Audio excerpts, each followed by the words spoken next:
think I should welcome her properly. You know, I find it interesting that all of these girls who are in all of these online beefs all got either a project coming out or threatening to put a project out. It's wild. It's like they're taking all of this weirdo gossip and, you know, they're doing it for clout.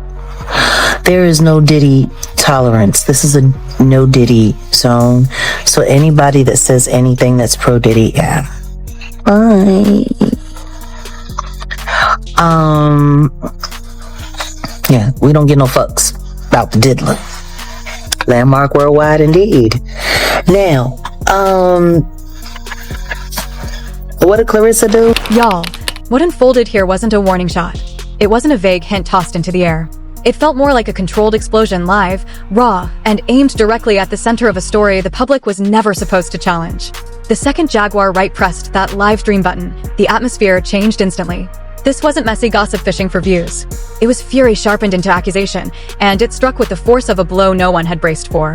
Jaguar didn't tiptoe into the moment. There was no hesitation, no careful wording. She locked eyes with the camera and said the quiet part out loud, that what people are watching isn't love, isn't loyalty, and definitely isn't some natural rise to fame. According to her, it's construction. It's calculation. A storyline assembled piece by piece, conflict by conflict, headline by headline. And in Jaguar's telling, Claressa Shields isn't just the champion everyone cheers for, she's a brand. A perfectly placed figure, surrounded by curated moments, protected narratives, and an image sold to the world as untouchable. But she didn't stop there. Not even close. Jaguar started dismantling the legend itself, the GOAT title, the heroic climb, the story that fans have repeated for years. She questioned how greatness can be declared so confidently when certain doors mysteriously remain closed, certain rematches never seem to happen, and certain risks always stay just out of reach. In her words, the whole thing looked less like destiny and more like theater, where the audience applauds without ever seeing what's happening behind the curtain. The real tension hit the room when Jaguar shifted her focus to Papoose. Because in that instant, the conversation stopped being about boxing entirely. Suddenly it became a story about influence, about access, about money, optics, and who really holds the power behind the scenes. Jaguar described a relationship that doesn't simply exist, it operates.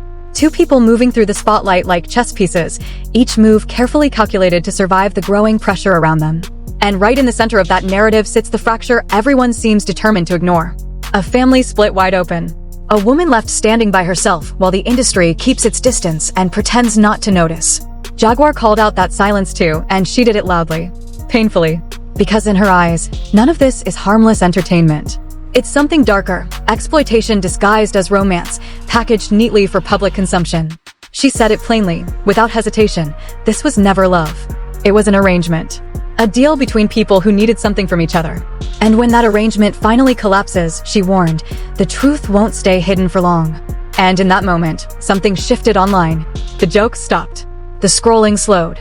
Because suddenly, people were actually listening. I'm just trying to figure out if I'm going to do the Claressa pod tonight or if I'm going to do it in the morning. I might want to read up a little bit more, though, on that fighter that she ran from and is still running from. White girl, you plant. You ain't nothing but a plant. And I'm going to prove it. And that's why you're with Pep.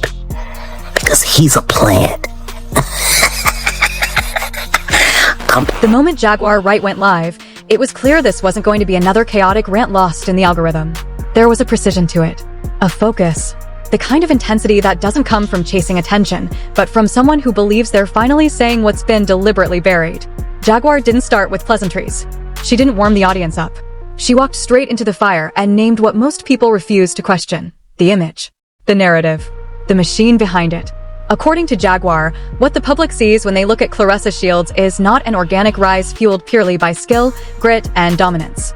What they're seeing, she claims, is the end product of a carefully managed system, one that knows exactly how to manufacture greatness without exposing its cracks. She didn't deny Claressa's talent. That wasn't the angle. Instead, Jaguar questioned the path, the protection, the selective challenges, the way certain doors swing wide open while others stay permanently shut. She framed it as something deeper than boxing, a branding operation masquerading as legacy. Jaguar's tone hardened when she began talking about the GOAT label. She asked how that title gets stamped so confidently when the resume behind it remains tightly curated. How do you crown someone the greatest when the most dangerous tests never happen? When the rematches that could complicate the story are avoided? When the risks are minimized and the wins are maximized for optics? To Jaguar, that wasn't strategy. That was fraud, marketing fraud dressed up as dominance. She argued that Claressa's career trajectory didn't resemble the chaotic, punishing reality most elite fighters endure. Instead, it looked clean, controlled, designed to maintain an image rather than test it. And the more Jaguar spoke, the more it sounded like she wasn't just critiquing a boxer, she was accusing an entire system of engineering a star. And then she went there. She claimed Claressa didn't just stumble into this position. She suggested Claressa played along.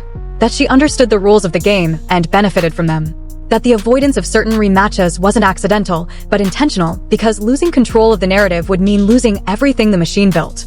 That's when Jaguar made her most damaging accusation yet. Just the two of us? And whoever he's reporting to, because I'm telling you now, after this relationship farce business with you, trying to transfer the Black Love brand to you and him, he's your handler, girl. Wake up! After that moment, the conversation shifted. This was no longer just about Claressa Shields. It was about why certain fighters are protected and who benefits from that protection. Jaguar argued that boxing had slowly taken a back seat in Claressa's career. In its place, branding, PR, narrative control. She suggested that Claressa was being transitioned away from the sport itself and repositioned as a broader product, someone whose value extended beyond the ring and into social media influence, partnerships, and controlled controversy. And controversy is where Papoose enters the picture. Jaguar didn't hesitate when she turned her focus toward him. She didn't frame him as a supportive partner or a loyal defender. She described him as an opportunist, someone who recognized Claressa's visibility, her earning power, and her usefulness in reshaping his own relevance. According to Jaguar, Papoose didn't attach himself to Claressa out of love. He attached himself out of necessity. She claimed his own identity had grown stagnant. That aligning with Claressa gave him renewed access, renewed attention, and renewed leverage. And in return, Claressa gained something just as valuable, a man willing to publicly defend her image at all costs. Jaguar painted their relationship as transactional, mutually beneficial, cold, calculated. Two people using each other to survive a spotlight neither could fully control alone. But the damage didn't stop there. Jaguar accused both of them of exploiting a fracture that already existed, one that involved a family, a child, and a woman the industry quietly stopped protecting. She alleged that Claressa entered the picture fully aware of the tension between Papoose and Remy Ma. That she didn't accidentally step into a broken situation, she leveraged it. And Papoose, she claimed, allowed it because it served him. That's where Jaguar's anger became moral. She spoke about Black families being torn apart and repackaged as entertainment. About social media turning private breakdowns into content cycles. And about how silence from the industry, especially from other women, only makes the damage worse. Jaguar defended Remy Ma without hesitation. She questioned why so many female artists, so many voices that claim empowerment, chose to say nothing. Why the burden of dignity fell on the person being displaced instead of the people doing the displacing. To Jaguar, that silence wasn't accidental. It was strategic. And as the live continued, her language sharpened again, this time toward control. She claimed Claressa wasn't as free as she appeared. That behind the scenes, someone else was steering the ship. Someone else was managing access, money, image, and direction. She used one word repeatedly: handler. Because every time you get punched in the head and you get a little slower, that's great for Papoose. Because now he don't have to explain to you how he's robbing you. He can just do it and notice that you'll just be sitting there, just the two of us, and he be gone with the damn money. You better watch your pocket. Stop playing in that man. And with that, Jaguar closed the door on any remaining illusions. She mocked the performance, the public appearances, the way the two of them mirror each other more than they complement each other. She described it as a parody, two people so intertwined in image and control that they've become indistinguishable. Her final message in this chapter was simple, brutal, and impossible to ignore. This isn't love. It's a deal. And when the deal expires, the truth won't ask for permission to come out. After the accusations settled into the air, the conversation didn't cool down, it sharpened. Because once Jaguar Wright framed the relationship as a transaction, the next question became unavoidable. Who profits and who pays the price? Jaguar shifted the focus away from public optics and straight into what she described as the real engine behind everything: control. Not emotional control, not romantic control, operational control. The kind that decides where someone shows up, what they say, how they're seen, and more importantly, where the money flows. She suggested that Claressa Shields' visibility didn't just come with endorsements and applause, it came with dependency. According to Jaguar, the louder the branding grew, the smaller Claressa's personal autonomy became. Decisions weren't just being made for her, they were being made around her, in rooms she wasn't fully in. Jaguar didn't describe this as sudden. She described it as gradual. A slow tightening. First, guidance. Then advice. Then management. And before long, oversight that no longer asked, it instructed. That's when Jaguar brought Papoose back into the frame, not as a partner standing beside Claressa, but as someone standing between her and the truth. She claimed that Papoose positioned himself as a protector, but functioned as a gatekeeper. The one who translated the world to Claressa. The one who filtered criticism. The one who framed every warning as jealousy, every red flag as hate, and every concern as an attack. According to Jaguar, this is how influence works best, not through force, but through comfort. Through reassurance. Through convincing someone that you're the only person they can trust while quietly isolating them from everyone else. And the more Jaguar talked, the clearer her implication became. Claressa wasn't just being elevated, she was being contained. Jaguar argued that money accelerates this process. When income spikes quickly, when opportunities pile up, when the checks grow larger than the experience handling them, power naturally shifts to the person who handles logistics, contracts, appearances, messaging, damage control. And that's where Jaguar said the danger lives. She warned that when a fighter takes repeated head trauma while someone else manages the finances, the imbalance becomes more than professional, it becomes predatory. Not because of one evil act, but because of a system that quietly benefits from silence, fatigue, and trust. That's when Jaguar's tone darkened even further. She claimed that Claressa's physical toll wasn't being protected, it was being exploited. That every punch absorbed didn't just slow reaction time, it increased dependency. And dependency, she argued, is the most profitable condition of all.